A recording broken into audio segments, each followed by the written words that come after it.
Broken on the Loom by J. Marshall Mather. "There's broken hearts of all sorts," said old Harry to me one day when in loquacious and philosophising mood.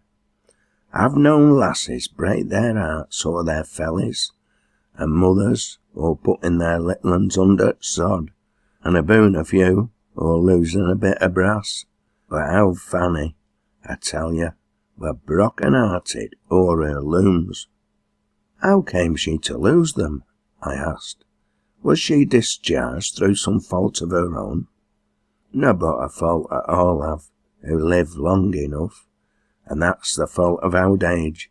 And the old man relapsed into one of his tantalising silences, dreamily drawing from his pipe.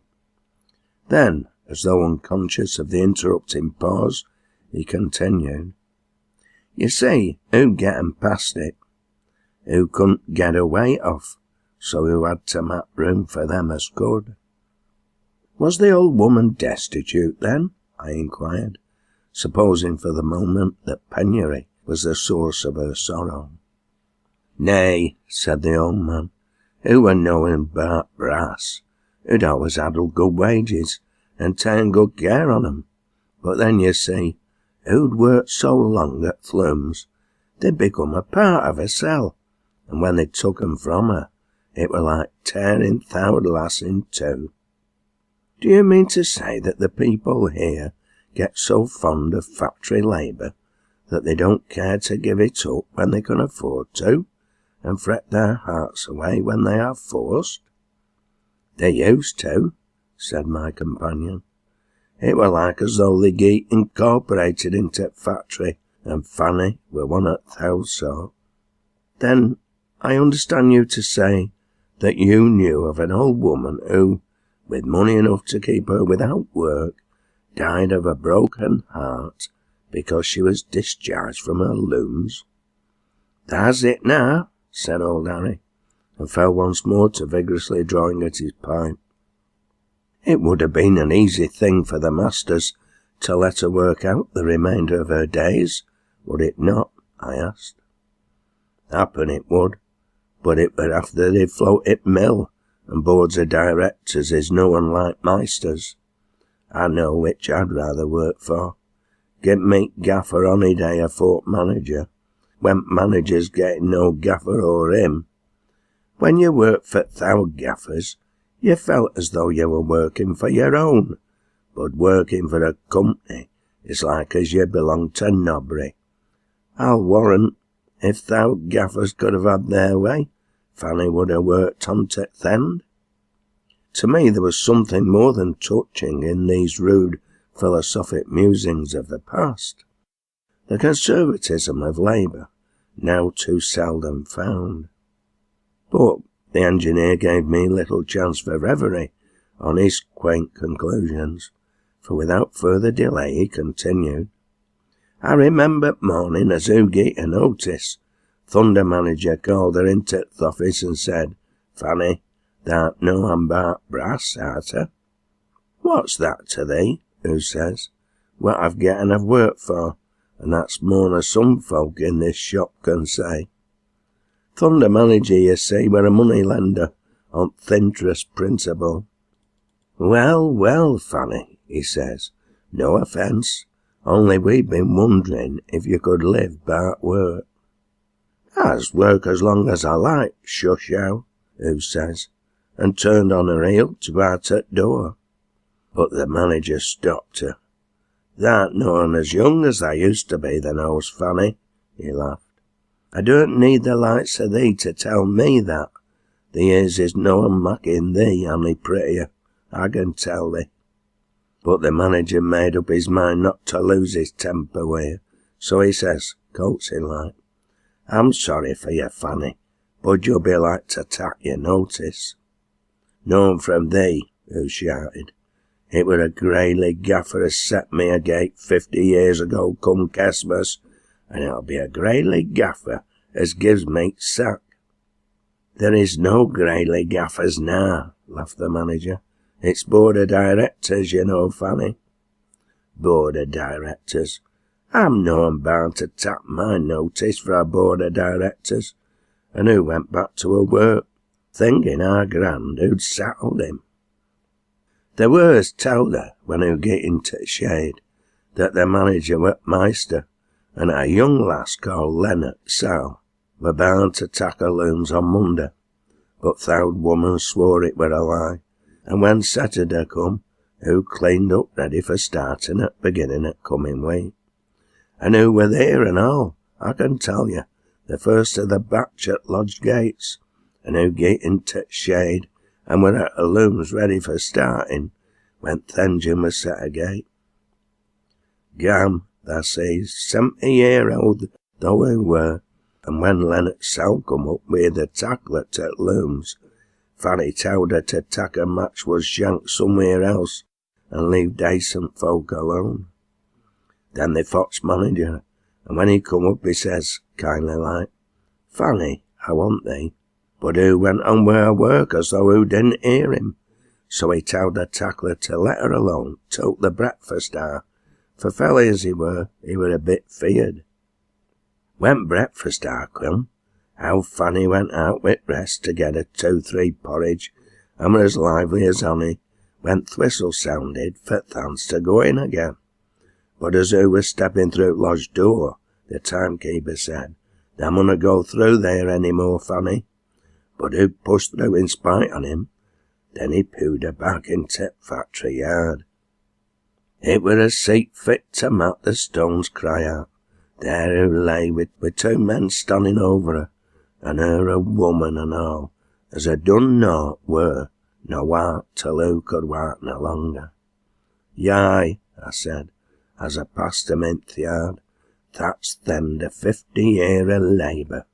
You know now what you've to come to.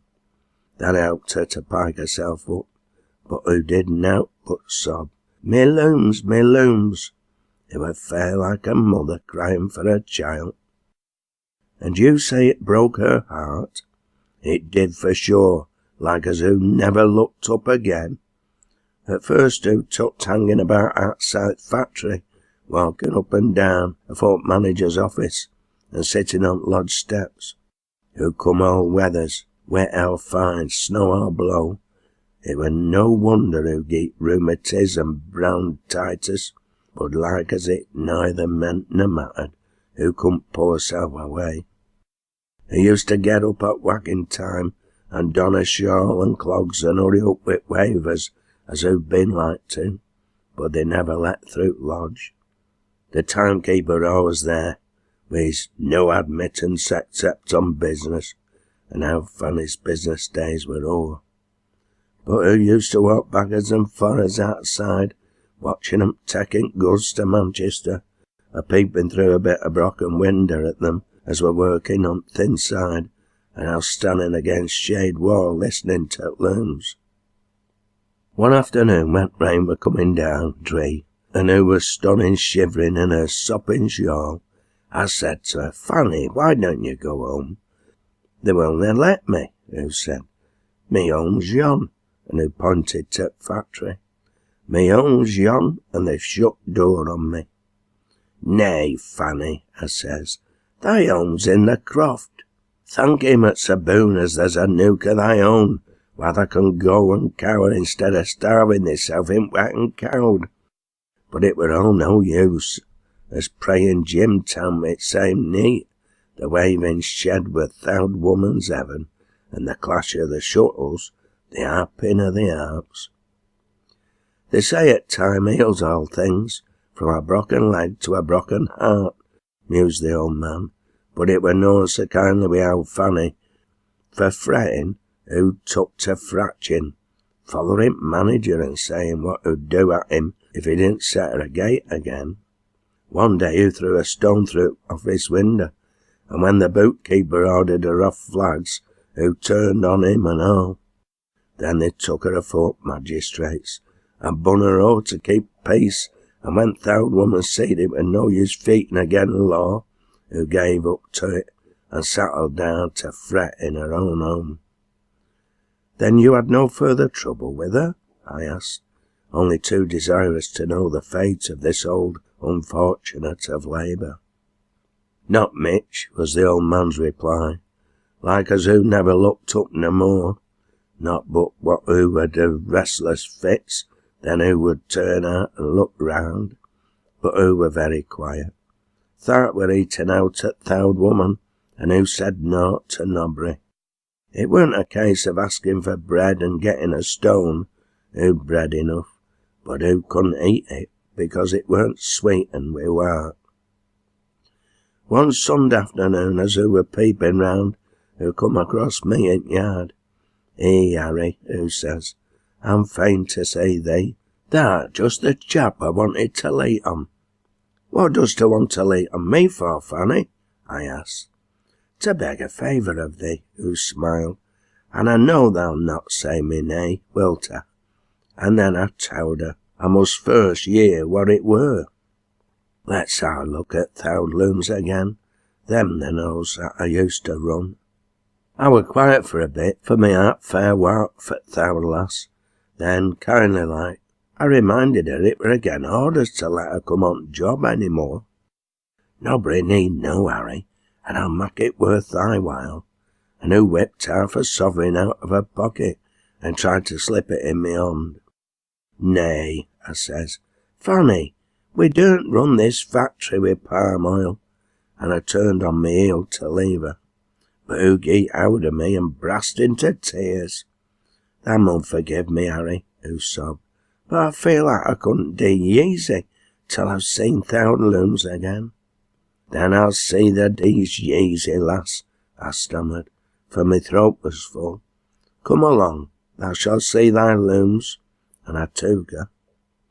It were fair wonderful how Fanny wackened up, and when you made her again, as who felt her feet on th' old ground. I've worn some clog iron on these steps, Harry, who said, as we went through lodge, piking herself together, till who were as nimble as a lass. Sithee, who shouted as we passed the warehouse door, how Chris, the cut-looker, used to stand there. He's funny's last float, poor lad, for the cut-looker you mun know were just deed. He's gone where they'll find floats in his own piece now, but the meister's just, whatever Chris were. He did a deal of baiting in his time, he did for sure. And so who went on, who'd summat to say at every turn who come to. It was if who were reading a book and see pictures everywhere. But when we get into waving shed, who were fair whipped with glee, and I well think if there'd been a bit of music, th' old girl would have danced to it, who were so pleased. Same as it always were, who said, nobody who wants the looms again. I could like to hear th' shuttles again. It seemed as though the stillness bothered her, but who were herself as we walked out th' alleys, and tell me who used to tackle th' looms, and who used to run 'em, and what kind of work they turned off, and who were wed, and who were deed, and who had left and gone to live in foreign parts. Nay, you'd forgetten now, neither good nor bad, nor indifferent either. Then who began a telling at Malc who'd had when who were young, and showed me note where one at Meister's once tucked her under chin when who were a lass, and told her who were greatly looking. I can tell you, I fair felt young again myself, and I began a seeing the pictures in me own past, as I'd forgetten for years. When who get to her own looms it capped all, who were as tender with 'em as if they'd been childer, nay, flesh and blood weren't in it, who walked round 'em and looked in th' weft can and played with starting handle, and when who ran her fingers along selvage, who said, I never had a bad side like that, Harry, had I? Thou never had, I laughed. No, who said, it never were a trouble for me to weave, but I've woven me last piece, and then who brast into tears. Well, as I was saying, time were knowing so kindly toward her, and little if any of the balm of healing, as the wiseacres say falls from thunder time, fell out Fanny's road, who was soon no but a shadow of what who'd been, the leap and heart of a keen greyeen, and the blossom that had kept her cheek as fresh as ony lass's died away, like as who gave up to it. The cottage that had been a pride were never sided, and the dust and dirt who'd always fought and lay along in the nooks and shelves.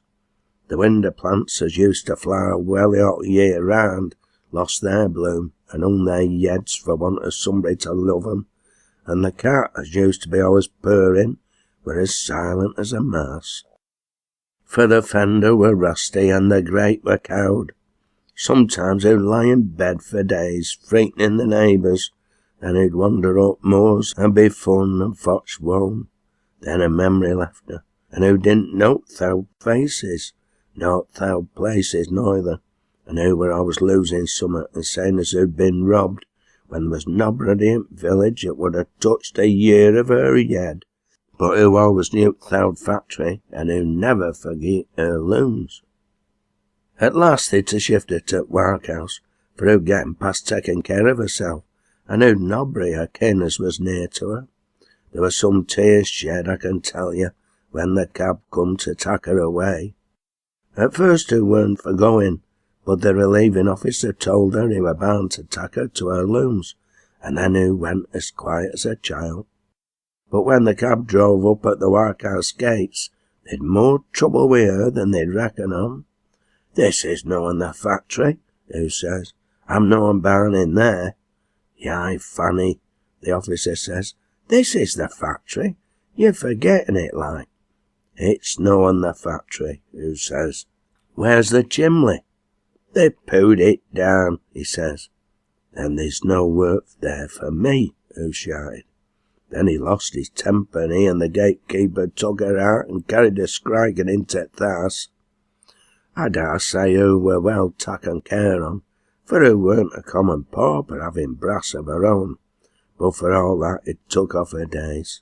I've heerd 'em say who used to climb a bit of a brewing grounds where who could look down into the valley and see the chimblies as they were smoking, and the factory windows all glinting in sun, while her earn would fill and a look a longing coming to 'em, and when who took to her bed, who used to ask the nurse to open the window when the wind were in right direction, so as who could listen to the sound of looms. One day when the parson were talking to her about t'other shop, who asked him if he thought there'd be any factories up aboon. "No," said th' old chap, "there'll be no factories in heaven, Fanny. Them as goes there rest from their labours." But who said nowt, and like started a fretting. "What is it that bothers thee, Fanny?" he says. "You'll be fain to go where wearier at rest." But still th' old lass said nowt. Then he said he'd mak a prayer over her, and he asked the Almighty to tak his handmaiden to his cell and give her grace for the hour of death which was so near.